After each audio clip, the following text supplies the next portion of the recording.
Night beam, forget the back. Night beam. Night beam. Night beam. There's something we haven't seen Talk about in a ways to while. answer blackout. Okay. So Night beam destroys a set spell or trap, and your opponent can't chain it to that particular card. Exactly what he needs. Just get that one extra monster. Don't make fun of Night beam anymore. He's right. True. Yeah. Night beam is awesome. What is up, guys? Dzeeff here. This past weekend, I went to YCS Hartford with a whole room full of excellent people. We got Crush Cards behind the camera. Say hi, Crush Cards. We got Distant Coder right over there. Hi! We got Josh over there. We got Dan right there. We got Dan over here. We got Gage sleeping downstairs. Gage is over there. So I had a fantastic Saturday. I went 8-1. I was crushing people left and right. I had a super fun time.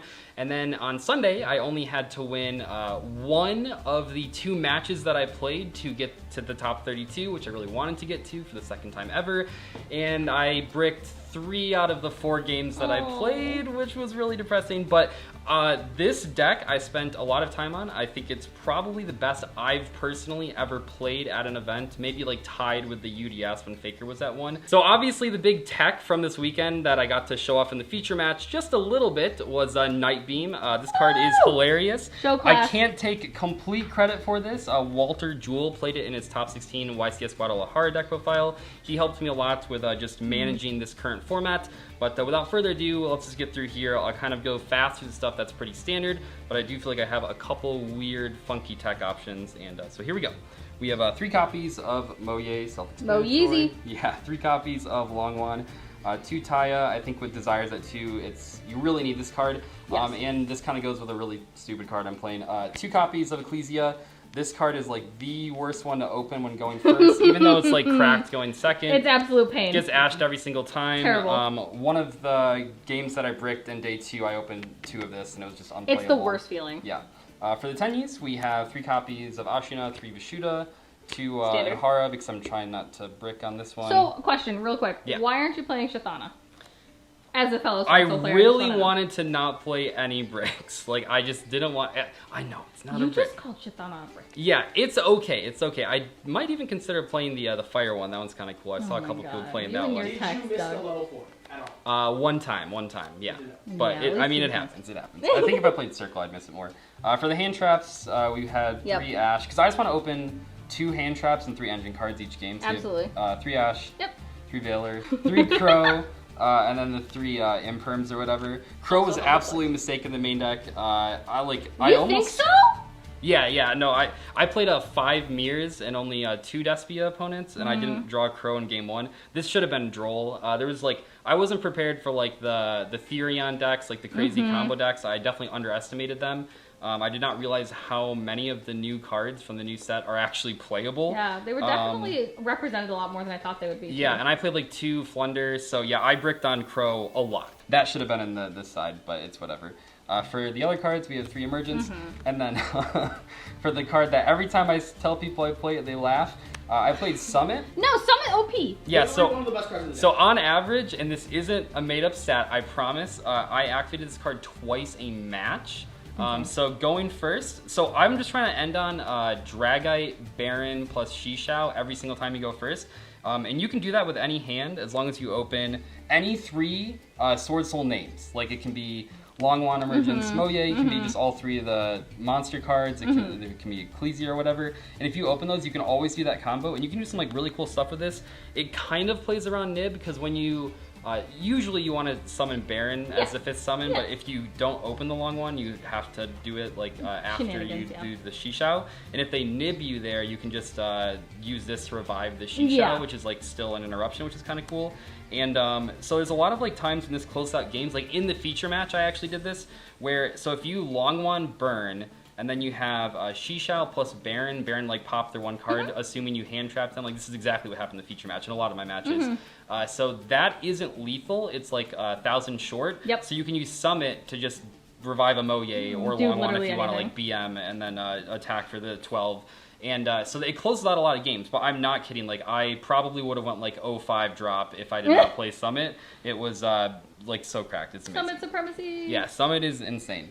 I played 2 copies of Vessel. This card's obviously very strong. I wish I could play 3, but I really wanted Then you brick on it, and it's awful. I wanted to keep it at 40 cards. I almost wish I played Circle, because Logan, you played Circle, right? I did. Yeah, Circle's pretty cool, and then I would have played Shithana. But then we have 2 copies of Desires. Thank you, Konami, for putting this back to 2. Woo! Oh my gosh, so many of my opponents, I saw so many eye rolls where I would go, Baron, Shishao, Dragite, and they'd be like, man, that sucks. And like, anyway, activate Desires. And like, man, stop. Yeah, so Desires at 2, I saw it so often. I drew it like it was my job on Saturday, so it was really good. Love that for you. One called by, please ban this card, and then... Oh, I'm sorry, yes, you said ban it, correct? You don't think it should come to called 3? By is, so it's like, I mean, people keep saying it's like 3 cards in 1, right? It's too crazy. And then lastly, 1 copy of Blackout.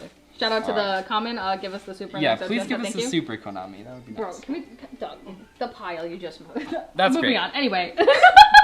For the extra deck, there's a couple weird cards in here that I'll try to justify the best I can. We have 2 copies of Shishao, 1 copy of this guy, 1 copy of this guy. I love this card, and I made it at Charlotte a million times. At this event, everyone switched back to Nibiru, though, so it was like really bad. Yeah, really bad. One of the games that I played against Flunder where I did go for this, that was like round 3, I got Nibiru 2 turns in a row, which was really fun, so that was great. So then I stopped going for this. And then 2 copies of Baxia, 1 copy of Yazi, that's the best one, and then 1 Draco Berserker, 1 Dragite. So like I said, every single time you're trying to end on this, you're trying to end on this, you're trying to end on Baron. This card is insane right now. Dragite is so underrated. Yeah, that card is Dragite's crazy in every matchup except the mirror match where you go for the Berserker instead. 1 copy of Blader. Yep. Really solid card. Anytime that you can break the board but can't kill them, like against Dzeeff or the mirror, it's pretty good. Remember, don't laugh. We're playing Psychic and Punisher. This is a new card. Yeah, this card's crazy. I've been playing Swords for a while, and I kept coming across situations where you have like token plus Tenyi, and I like was borderline considering playing Star Eater at one point, but that's obviously bad. But this card's crazy. So this card has 3 different effects. So if it's 3,500 attack points, level 11. If you have less life points than your opponent, or if life is equal, which it always is equal or less because they're like long wanting you, it's unaffected by activated effects. Insane.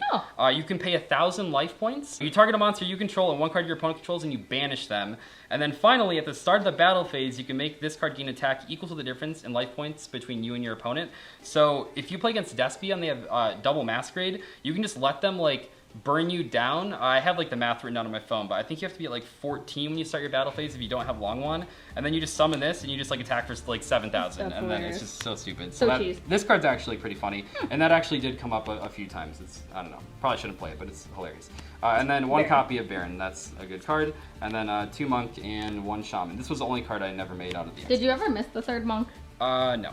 No, I never missed the 3rd Monk. Almost all my games were just OTK on That's turn fair. 2. No, that's totally fair. The big difference between this event and the last events that I've played, and I said that after the feature match, was that I was trying to actually just like win the game instead of trying to play Altergeist with Sword Soul.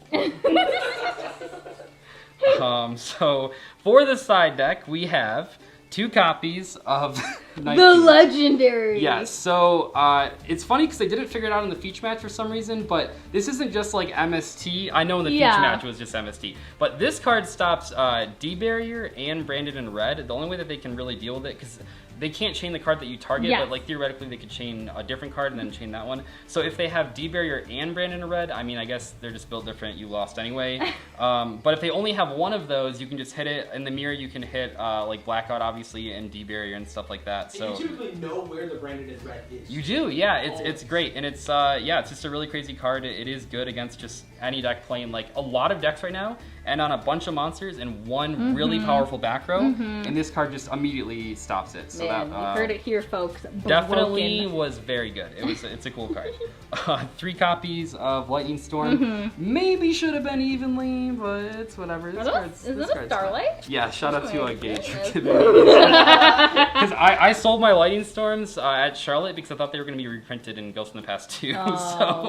So Gage is like, oh, you can borrow those. And then we have 3 Droll. This should have been swapped with the Crow in the main deck. Very good card. And then we have Red Reboot because I hate trap cards. Ironically, 3 copies of Anti-Spell Fragrance. Traitor. Fair and balanced card. Definitely. I mean, it's stupid. And then 3 Empty copies. barrier. Yeah, this is pretty standard. Barrier. Yeah. No, honestly, if I could go back and do the entire event over, the only change I would make would be swapping the crows and the drolls in the That's side fair. and the main. But It's overall, hard, though. The format just started, so like, Yeah. it's tough. and I'm just a Master Duel player. No, honestly, this event was super fun. Even though I didn't top and I really wanted to, I was very happy to go 8-1, and the feature match was super hype. And we're here with so many cool people. It's just been non-stop fun parties and stuff, and some Yu-Gi-Oh in there as well. So thank you guys for watching. I'll catch you later. Goodbye.